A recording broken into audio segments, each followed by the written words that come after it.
आज अपन लेते हैं रिकॉम्बिनेंट डीएनए टेक्नोलॉजी का नेक्स्ट पार्ट, जिसमें हम देखेंगे identification of A useful clone gene.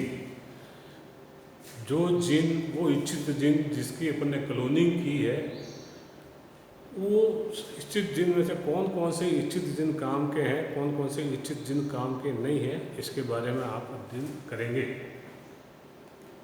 तो इससे पहले अपन ने ये अध्ययन किया था कि जो इच्छित जीन है उसको किस तरह से क्लोन, एक क्लोनिंग व्हीकल के अंदर लोड किया जाता है और उस क्लोनिंग व्हीकल को एक होस्ट सेल के अंदर ट्रांसफ़र किया जाता है और वहाँ पर उसकी मल्टीप्लिकेशन किया जाता है, कॉपियाँ बनाई जाती है। जब अपने पास बहुत सारी कॉपियाँ हो जाती है क्लोन जीन की, तो अब उसमें से कौन से जीन काम के हैं उसका पता लगाया जाता है। वो बहुत ही ज़रूरी है। वो ज़रूरी क्यों है? क्योंकि जब जीन की क्लोनिंग करते हैं उस समय 3 संभावनाएं हमारे समक्ष उत्पन्न होती है। उसमें से पहली ये है कि परपोषी कोशिका के अंदर कभी कभी क्या होता है कि 2 क्लोनिंग व्हीकल आपस में जुड़ जाते हैं, जिससे एक इच्छित उत्पाद की जगह अन्यत्र दूसरा उत्पाद प्राप्त होता है। नंबर 1। नंबर 2, कभी कभी क्या होता है कि एक ही क्लोनिंग व्हीकल के अंदर एक से अधिक इच्छित जीन जुड़ जाते हैं, जिससे भी अनडिजायर्ड प्रोडक्ट या प्रोटीन उत्पन्न होता है। नंबर 3, कभी कभी जीन क्लोनिंग के दौरान क्लोनिंग व्हीकल के अंदर 2 इच्छित जीन आपस में पास पास जुड़ जाते हैं, जिसकी वजह से भी अलग अलग उत्पाद, अनवांटेड प्रोडक्ट बन जाता है। तो इन तीनों ही संभावनाओं से पता लगाने के लिए कि कौन सा जीन अपने उपयोगी है, कौन सा जीन फायदेमंद है, पता लगाने के लिए जिस समय जीन की क्लोनिंग की जाती है, उसका गुणनन किया जाता है, उस समय उस जीन के साथ या तो मार्कर जीन जोड़ा जाता है या फिर रिपोर्टर जीन जोड़ा जाता है। ये 2 जीन का समूह है, एक है मार्कर जीन, दूसरा है रिपोर्टर जीन। ये जीन जो इच्छित जीन है उसके साथ जोड़े जाते हैं, जिससे कि ये जीन अपने मदद करता है उन जीन की पहचान करने में। अब मार्कर जीन क्या होता है या सेलेक्टेबल जीन क्या होता है? ये वे जीन होते हैं जो किसी खास के प्रति प्रतिरोधकता उत्पन्न करते हैं, जैसे insect resistant gene, antibiotic resistant gene. तो जिस जो इच्छित जीन है उस जीन के साथ अगर ये जीन जोड़ दिया जाए और फिर उस जीन को किसी प्रतिजैविक पर ग्रो किया जाए, तो उस प्रतिजैविक पर भी ये जीन मरते नहीं हैं, आसानी से वो बैक्टीरिया वृद्धि करता जाता है, ग्रो करता जाता है, क्योंकि उसमें प्रतिरोधकता उत्पन्न हो जाती है। तो इस तरह से ये जो मार्कर जीन है, ये कई तरह के जीन होते हैं, जिसमें से पहला है एंटीबायोटिक रेजिस्टेंट जीन, जिसमें आज तक कई तरह के मार्कर जीन की खोज हो चुकी है। इसमें हाइग्रोमाइसिन फॉस्फोट्रांसफरेज जीन। अब ये जीन क्या करता है, किस सबस्ट्रेट पे काम करता है? ये हाइग्रोमाइसिन बी पर काम करता है। नियोमाइसिन फॉस्फोट्रांसफरेज जीन, ये नियोमाइसिन या कैनामाइसिन सबस्ट्रेट पर काम करता है। स्ट्रेप्टोमाइसिन फॉस्फोट्रांसफरेज जीन, ये स्ट्रेप्टोमाइसिन एंटीबायोटिक पर काम करता है। इसी तरह से ampicillin and tetracycline resistant gene, ये एम्पिसिलिन और टेट्रासाइक्लिन के प्रति प्रतिरोधकता उत्पन्न करते हैं।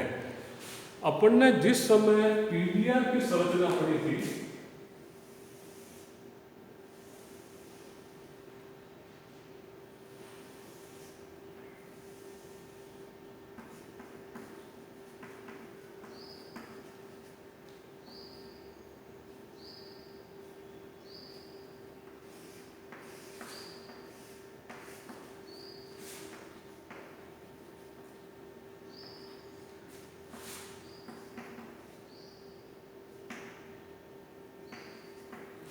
एक पीबीआर था, तो इसमें दो रेजिस्टेंस जीन थे, टेट्रासाइक्लिन रेजिस्टेंस जीन और एम्पिसिलिन रेजिस्टेंस जीन।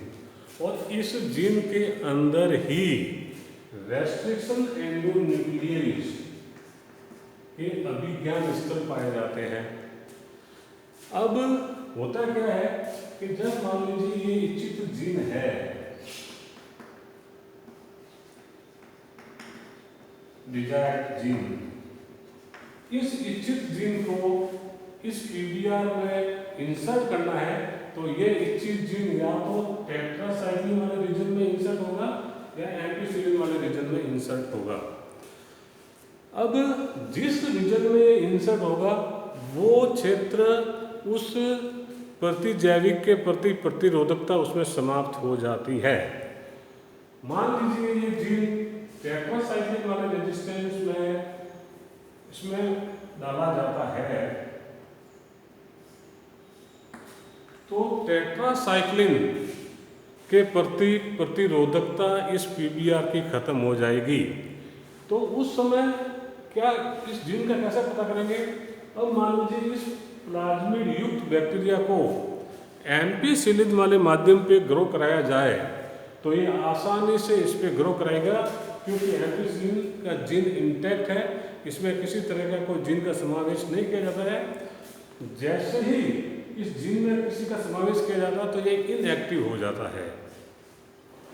इसी तरह से इस प्लाज्मिड युक्त बैक्टीरिया को अगर टेट्रासाइक्लिन वाले माध्यम पर ग्रो करेंगे, तो टेट्रासाइक्लिन की वजह से वहाँ पर बैक्टीरिया की कॉलोनी नहीं बनेगी, बैक्टीरिया मल्टीप्लाई नहीं करेगा, क्योंकि टेट्रासाइक्लिन की प्रतिरोधकता यहाँ समाप्त हो जाती है। और इससे ये पता लगाया जा सकता है कि अपना इच्छित जीन है वो टेट्रासाइक्लिन वाले क्षेत्र के अंदर प्रवेश कर चुका है, और फिर उससे वे बैक्टीरिया जो ग्रो नहीं कर पा रहे हैं उनको पृथक करके एम्पिसिलिन वाले माध्यम पर ले जाएंगे, और वहाँ पर वो सारे बैक्टीरिया आसानी से ग्रो कर सकते हैं। इसी तरह से ये जो मार्कर जीन है, मार्कर जीन की सहायता से जो इच्छित जीन है उनकी पहचान की जा सकती है। दूसरा होता है स्कोरेबल जीन या रिपोर्टर जीन। स्कोरेबल जीन या रिपोर्टर जीन वो जीन होते हैं जिसकी उपस्थिति वो स्वयं ही बता देते हैं। जैसे ये अपने आप को रिपोर्ट करते हैं कि मैं यहाँ हूँ। जैसे इन जीन को जब अपने इच्छित जीन के साथ जोड़ा जाता है, जैसे लक्ष्य जीन को इच्छित जीन के साथ जोड़ा जाता है और फिर उसको परपोषी कोशिका में ट्रांसफ़र किया जाता है, और फिर उस परपोषी कोशिका को किसी माध्यम में संवर्धित करते हैं। तो जिस परपोषी कोशिका में अपना इच्छित जीन होगा और ये लक्ष्य जीन होगा, उसमें से हल्की हल्की बायोलुमिनेंस प्रकाश प्रदीप्त होगा, प्रकाश निकलेगा। उस प्रकाश की सहायता से अपन कह सकते हैं कि इसमें इच्छित जीन है। तो रिपोर्टर जीन वो जीन होते हैं जो अपने आप को रिपोर्ट करते हैं, उसकी उपस्थिति अपने आप रिपोर्ट हो जाती है। और मार्कर जीन वो होते हैं जिनको जो किसी के प्रति प्रतिरोधकता उत्पन्न करते हैं। तो इसी तरह रिपोर्टर जीन गस जीन, बीटा ग्लूको यूरिनेज, जिसको ई कोलाई से प्राप्त किया जाता है। और इस जीन की खास बात यह है कि जिस बैक्टीरिया जिस प्लाज्मिड के साथ इस जीन को जोड़ा जाए और फिर उसको किसी माध्यम में संवर्धित किया जाए, तो उस माध्यम में नीले रंग की कॉलोनी बनती है। तो जिस बैक्टीरिया का रंग नीला हो जाता है, उससे अपन ये पता कर सकते हैं कि इसमें अपना इच्छित जीन जुड़ा हुआ है। और जिस बैक्टीरिया कॉलोनी का रंग नीला नहीं होता है, उसको अपन डिस्कार्ड कर लेते हैं, और जो नीले रंग की कॉलोनी है उसको पृथक कर लेते हैं। और ये पता कर उससे ये निश्चित किया जाता है कि इसमें अपना इच्छित जीन मौजूद है। इसी तरह से lac Z gene, lac beta galactosidase gene, ये बीटा गैलेक्टोसिडेज बी ई कोलाई से प्राप्त किया जाता है और इसका मेन काम है लैक्टोज मेटाबॉलिज्म में काम आता है। तो ये भी लैक्टोज युक्त माध्यम अगर होगा तो ये ग्रो करेगा, और लैक्टोज माध्यम में नहीं होगा तो वो बैक्टीरिया ग्रो नहीं करेगा। तो इसकी सहायता से भी ये रिपोर्ट किया जा सकता है। तो इस तरह से कई तरह के ये रिपोर्टर जीन है, NOS and OCS, nopaline and octopine gene, जो एग्रोबैक्टीरियम ट्यूबिफेसियन से प्राप्त किए जाते हैं। और ये नोपालिन और ऑक्टापाइन नाम के प्रोटीन का निर्माण करते हैं। तो इस तरह से कई तरह के रिपोर्टर जीन मौजूद है। तो रिपोर्टर जीन और मार्कर जीन में मेन डिफरेंस यही है कि मार्कर जीन तो किसी खास सबस्ट्रेट के प्रति प्रतिरोधकता उत्पन्न करता है, और रिपोर्टर जीन अपनी उपस्थिति को स्वयं रिपोर्ट करता है। यहाँ पर जैसा कि उसके PBR का एग्जाम्पल बताया मैंने आपको कि PBR में 2 तरह के जीन होते हैं, टेट्रासाइक्लिन रेजिस्टेंट जीन और एम्पिसिलिन रेजिस्टेंट जीन। अगर इन दोनों में ही किसी में भी फॉरेन जीन का निवेशन नहीं हुआ है तो ये ऐसे प्लाज्मिड दोनों ही एंटीबायोटिक युक्त माध्यम पर आसानी से संवर्धित हो जाएंगे। लेकिन इन दोनों में से किसी पर भी अगर फॉरेन जीन का निवेशन हुआ है तो जिस एंटीबायोटिक वाले क्षेत्र में फॉरेन जीन का निवेशन हुआ है वो एंटीबायोटिक वाला क्षेत्र निष्क्रिय हो जाता है, और उसको जब उस एंटीबायोटिक वाले माध्यम पर संवर्धित करते हैं तो वो उसका संवर्धन नहीं हो पाता है। तो इसके आधार पर हम कह सकते हैं कि इसमें वो फॉरेन जीन है या नहीं है। तो ये है कुछ जरूरी बात है जो identification of useful clone gene में काम आती है। तो यूजफुल क्लोन जीन का आइडेंटिफिकेशन क्यों जरूरी है ये मैं आपको बता चुका हूँ। क्योंकि जब अपन जो इच्छित जीन है उसका गुणनन करते हैं तो उस गुणनन के दौरान 2 क्लोनिंग व्हीकल आपस में जुड़ जाते हैं, जिससे अनवांटेड प्रोडक्ट उत्पन्न होता है। या फिर एक ही क्लोनिंग व्हीकल में एक से अधिक डिजायर्ड जीन जुड़ जाते हैं, जिससे भी अनवांटेड प्रोडक्ट पैदा होता है।